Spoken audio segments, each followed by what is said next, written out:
Magandang araw po sa inyo lahat. Ito po yung lingkod, Doc Jan, sa ating programang Laging Daan ni Doc Jan. Alam niyo po mga kaibigan, on the previous episodes of our show, Ang Laging Daan, nakapag-discuss na po tayo ukol sa politika, nag-discuss tayo ng showbiz, nag-discuss din tayo on certain trivias about certain human interest story. Ngayon po ang ating diskusyon ay mapupunta sa isang masasabi nating katalinuhan ng isang Pilipino na kung saan imbensyon na masasabi. Sometimes we need to look at the genius of a Filipino and looking at how they contribute to the development of our society.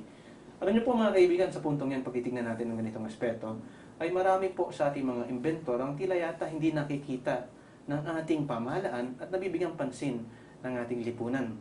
Kaya this episode po ay nag-invite po tayo ng isang inventor at ang isang doktor din na magpapatotoo sa imbensyon na kung saan ang imbensyong ito ay nakakatulong para lalong magamot ang ating mga kapwa Pilipinong naghihirap at mapahaba pa lalo ang buhay ng bawat Pilipino. Siguro po, within this point, we need to look at certain directions about, sabihin nating ideas, sabihin nating punto ng katalinuhan, at sa katalinuhan ay makikita natin ng creativity ng bawat isang tao para makatulong at magkaroon ng silbi sa lipunan. Ang guest po natin sa araw na ito ay dalawa pong doktor, isa pong Doctor of Medicine, isa pong Alternative Medicine Doctor, at isa po isang inventor. Ang una po nating guest ay walang iba kundi si Dr. Edwin A. Bien, mula sa, I think, graduate siya ng University of Santo Tomas. At ang isa po naman ay yung napakarami pong title, si Reverend Inventor, Dr. Engineer, Leonardo Serapen T. Orihuela. Siguro, sa umpisa ng ating diskusyon, magandang araw sa inyong dalawa, parehong doktor. Magandang araw naman sa iyo, Dr. Jan. Siguro po, ganito. Hindi po sa lahat ng ating mga kababayan. Umpisaan natin ating diskusyon. Matanong ko muna, siguro unahin ko muna si Doc Bien. Sino ba si Doc Bien? Hi, Doc Jan. Paano, kung papakilala niyo yung sarili niyo sa ating mga kababayan, sa ating mga viewers, sino po si Doc Bien? Isa lang akong ordinaryong tao, nangarap maging doktor. Alam mo, parents natin ay magsasaka lang, no? And I was fortunate na may mga taong nakatulong sa atin dahil may konting talino naman tayo. And then, when I graduated ng medicine sa UST, akala ko papunta na ako doon sa regular practices like many doctors. Pangarap ko noon maging surgeon eh. In fact, tumutulong na nga ako sa mga batika na siruhano na nagpapalaki ng mga dibdib, nagpapatangos. Kaya lang, may isang doktor na sikat din siya, cute din, kamukha mo, Doc. Si Dr. Flavier. Sa Flavier. Si Dr. Flavier noon ay Secretary of Health at tinanong niya ako, yan ba talaga gusto mong gawin habang buhay? Sabi ko, bakit? Ano po yung ibig sabihin? Ba't hindi mo pagsilbihan yung mas nakararami nating kababayan? Ano gagawin po natin? Sabi ko, Doc Flavier, abay, pumasok tayo sa herbal medicine. Ang unang sagot ko nun, Doc Jan magdidikdik tayo ng pito-pito, walo-walo. Sabi niya, hindi ganyan. Alam mo ba, sa ibang bansa, lalo na sa Europa, yung mga mabibigat ang karamdaman, hindi umaasa sa mga regular na synthetic medicine lang. Kailangan sasamahan nila yan ng mga natural products para lumakas yung katawan nila.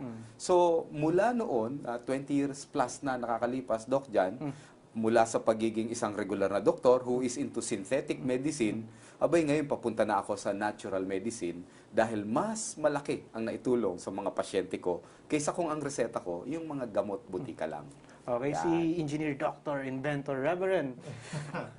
Kung kayo papakilala yung sarili sa ating mga viewers, sino po si Engineer Doctor Leonardo Ako Serapen? naman po ay, una sa lahat, ay isang electrical engineer ng ating bansa na tayo po ay nagsikap na maging electrical engineer sapagkat ang aking ama ay nagtatrabaho sa National Power Corporation diyan sa Calaraya Hydroelectric Plant, Lumban, Laguna, na kung saan yun ang nag-impluensya sa atin para kumuha ng electrical engineering.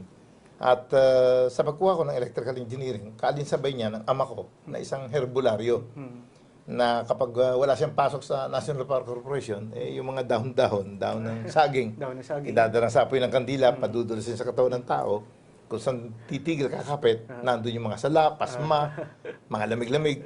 Tapos noon, kukuha ang tatay ko ng kapirasong papel, kukunin yung kapirasong notebook na nandun yung mga Latin na orasyon, tapos lalagyan ng dagta ng pili, matapos maisulat yung mga Latin-Latin. At itatapal doon sa mga lugar na kung saan nandun yung mga tinitigilan ng daon ng saging. Nakita ko yun. Simula bata pa ako, elementary pa, hanggang high school, hanggang college. At ako yung manghang-mangha. Kasi yung tatay ko, hindi naman doktor. eh bakit nakakapagpagaling? Minsan may pasyente pa nga, dinala na sa 2 doktor eh. Pagkagabi, nilalagnat. Eh pagdating sa tatay ko, isang tapalan lamang nung papel eh, gumaling ka agad. Kaya sabi ko, ay talagang parang may magic. Pero nang kumukuha ako ng electrical engineering, na kung saan sa Piatti University, graduate ako ng cum laude dyan noong 1974, eh inisip ko na, tingnan ko kung ano ang scientific valuation ng dahon ng saging. Bakit natigil, etc.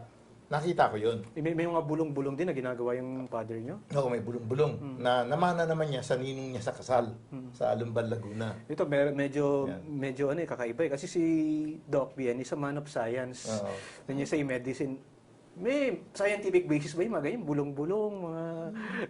Well, siguro kung titignan natin na part ng healing talaga is Part ng- ecological. Ecological. Oo, so yung paniniwala, napakalaking bagay. No? Yung faith mo at saka yung energy. Oo, in fact, it comprises 50% siguro ng pagaling ng tao. Then, probably. Mm. So siguro, engineer, inventor, paano kayo napunta sa invention?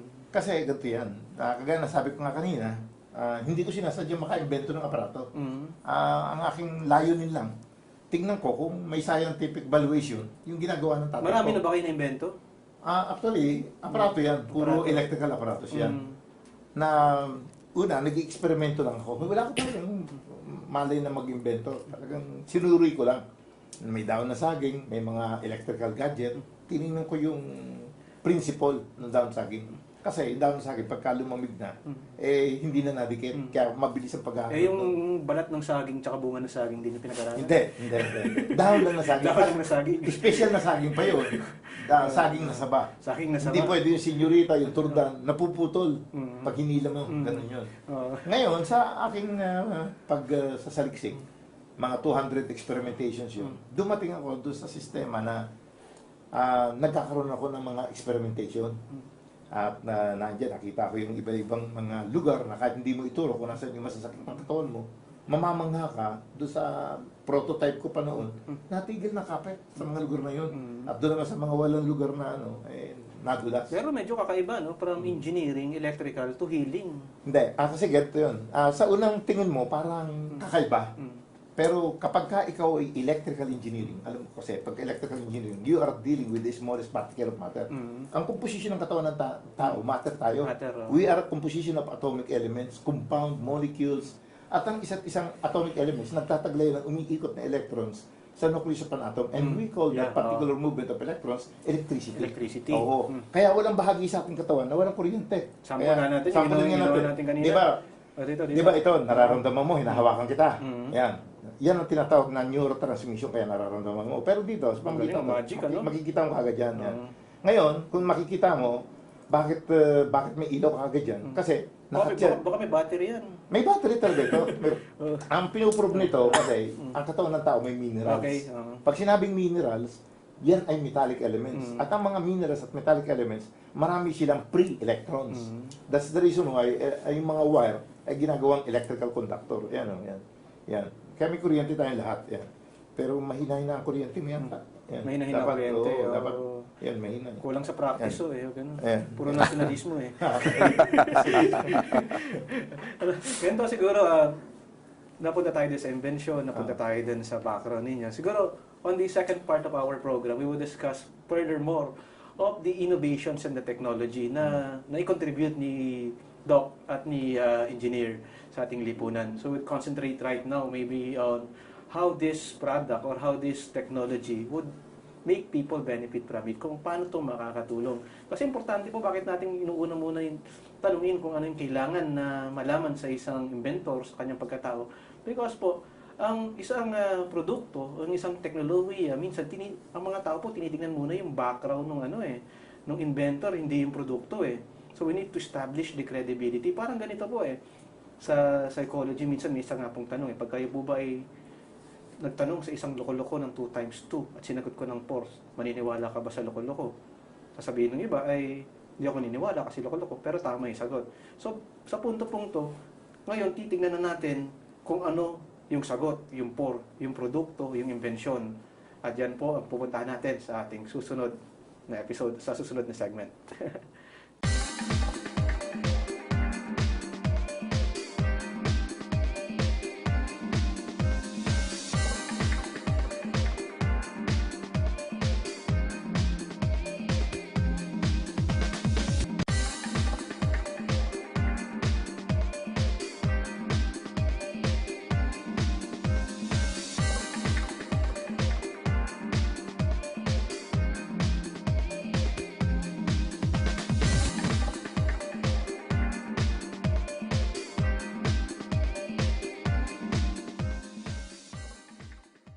Magandang araw po muli sa inyong lahat. Nandito po tayo sa ating programa, ang Laging Daan ni Doc Jan.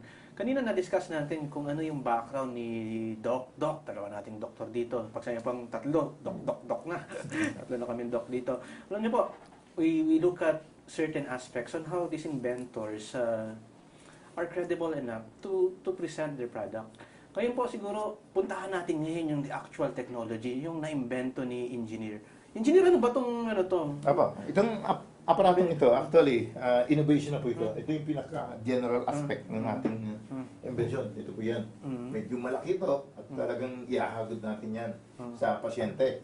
Ngayon, ito po ang ginagamit po namin sa mga klinika po namin, sa mga branches. Ito naman po yung para mas madaling magamit ang mga pasyente, ito naman po ang version na yan. Ano ng mga ginagamot niyan? Ganito po yan. Iahagod po ito direct sa ating katawan. Kung saan po titigil, i-stay nyo lang ng mga 10 to 20 seconds para namamalan siya. Kung nasan yung mga kulukulubot ng damit, i-stay nyo for a while. At pagka medyo makinis na, punta naman kayo sa ibang lugar. Ganyan po namamalan siya lang. May kama po riyan na hinihiga ng pasyente. Pagka po babae rin po ang magti-treatment. Pagka lalaki rin po. Kasi hindi po pwede na opposite sex. It's not because of kung anumang attraction doon, kundi yung pong tinatawag na attraction ng electromagnetic fields. Ba't ba yung electricity ng babae sa lalaki? Iba po. Ang babae po, ang polarity po ng babae ay south magnetic fields. Ang lalaki naman po ay north magnetic fields. Sapagkat ang mundo po natin may north, may south. Ang energy ng magnetic fields lumalabas po sa north. At tinatanggap naman po ang energy niya ng magnetic fields ng mga babae. Okay, I would be skeptic about it. Siguro tanungin ko si Doc Ben. Ayan. Ito ba accepted ng PMA? Kasi usually ikaw, doktor ka eh. Napasok ka dito. Paano ka ba napasok dito? Sabihin sa'yo, you're a scientific guy, tapos medyo iba yung dating ng teknolohiya. Kasi maraming sa mga kalye-kalye, mga nag-o-offer ng mga ganitong produkto, iba racket na ginagawa. Kumbaga, ano mo, may manonood sa atin, sabihin sa atin dito, baka racket lang ginagawa ito. Siguro, si Doc ang pwede magpatotoo eh. Kung ano, totoo ba to? Alam mo, mga siguro 10 years ago, nakita ko itong invention na ito in one of the convention na inatenan ko. Ang layunin ko kasi to talk to a lot of people, to give lectures sa mga convention, para i-scatter yung about natural medicine. Nung pinakita sa akin ito, ang unang reaction ko, di nga.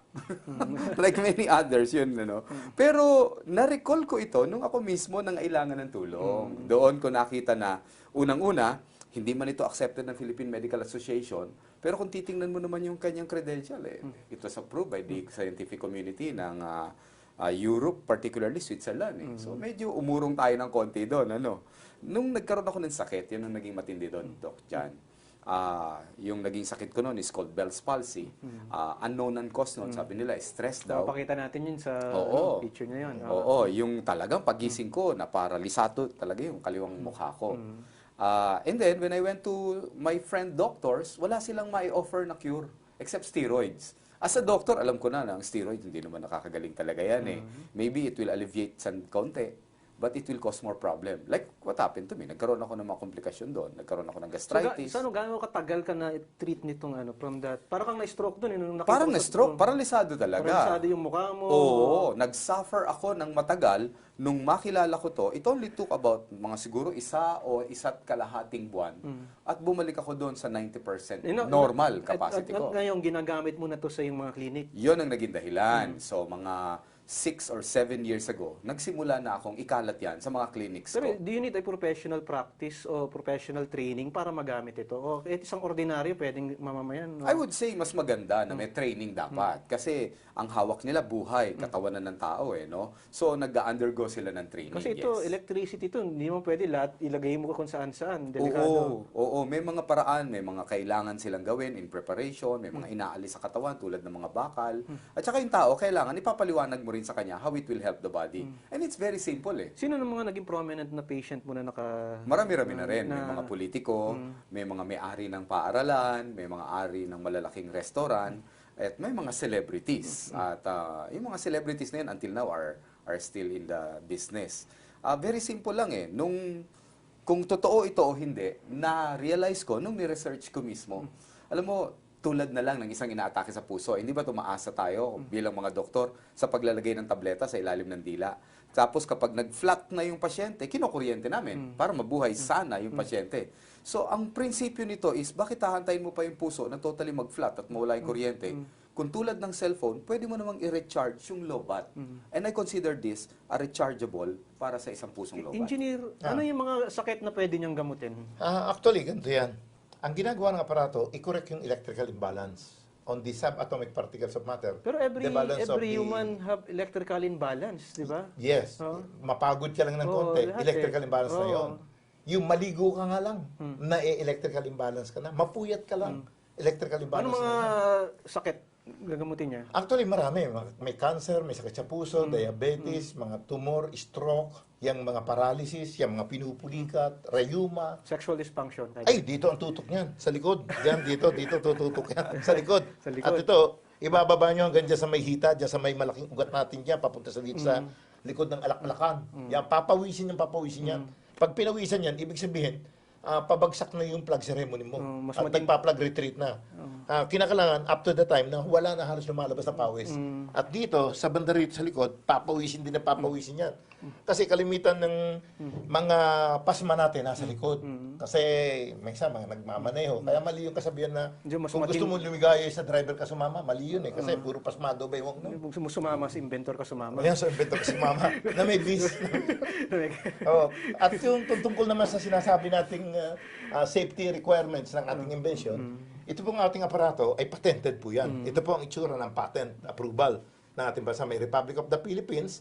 At ito po yung body energy, electromagnetic synchronizer, at a device for stimulating the disorganized body cells and tissues associated with the human body. Itong trophy na to, Ngayon, ito naman po ay katibayan na ipinagkaloob po dahil po sa pagkakaimbento po natin ng aparato. Itinanghal po ako noong November 6, 1993 ng Institute of Integrated Electrical Engineers of the Philippines as the most outstanding electrical engineering practitioner in the field of research and development. Kauna-unahan pong pinakamataas na award na may pagkakaloob ng Asosasyon ng mga Electrical Engineer sa buong Pilipinas, ito pong award na ito. At up to now, it's not yet been seconded in the field of research and development. Dahil nga po sa pagkaka-invento natin ng aparato. Yan po, nandyan po yan. Ngayon, naging pre-qualifying requirements ko po ito nang nagkaroon ng National Invention Contest sa buong Pilipinas na competition ng mga invention at nanalo po ito ng first prize sa ating pong Department of Science and Technology. At patapos din po yun, naging most outstanding invention of the world po ang aparato po na ito at ito po yun. At yung pagtanggap naman po natin ng award sa United Nations ay makikita naman po niyo rito. Yan. Ito po yan. Pilipinas po ang nagwagi sa pambuong daigdig na kompetisyon pero ng mga ito, invention. engineer, sa dami ng accomplishment and achievements Apo. na yan, ba't hindi napabalita? Alam po niyo kasi, minsan ay marami na po talaga nagtatanong sa akin ganyan. Kasi po nasa Pilipinas ako. Marahil, kung ako'y nasa ibang bansa, kagaya ng Amerika, ng Japan, ay sikat na po yung invention na yan. Nang nasa US Navy pa po tayo, inalok po ako ng $10 million ng pamahalaan ng Japan para po bilhin ang karapatan natin, bilhin itong patent rights na ito, na taglay ng invention na ito. Tinanggihan ko po yan. $10 million noong taong 1992. Wala pa po akong gold medal ng United Nations. Bakit yung di tinanggap? Sapagkat, alam po nyo, kung tatanggapin ko yun, parang isang kasalanan mortal. Sapagkat itong invention to, ipinaisip sa isang Pilipino para magsimula at isilang sa ating bansang Pilipinas. Kasi kung ito ibinenta ko, parang kasalanan mortal. Sapagkat kung ginusto ng Diyos na isilang ito sa bansang Hapon, disinsan sa kapangyarihan ng Diyos, doon ito namutawi. Okay, Doc Ben, Apo. siguro kasi ikaw yung isa sa living testimony, paano mo nakilala at paano mo na-discover itong produkto na ito? During the convention, During the convention? oo, ng Department of Health Philippine Doon mo Institute. na-meet si engineer? Actually, ang nakilala ko pa nga doon initially, yung wife ni Doc Apin eh. Oo, Doc. si Ma'am Tess, no? At na-recognize ko, but hindi ko ginamit.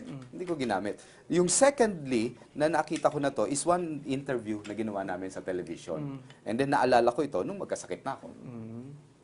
So kasi yun makikita natin, you would be a living testimony to the, yung bang effectivity ng product, kung gaano ka-efficient, kung gaano ka-ganda itong produktong ito. Siguro po mga kaibigan, nakita na natin ngayon kung gaano yung efficiency based on this accomplishment, the trophies, the medals, the certificates.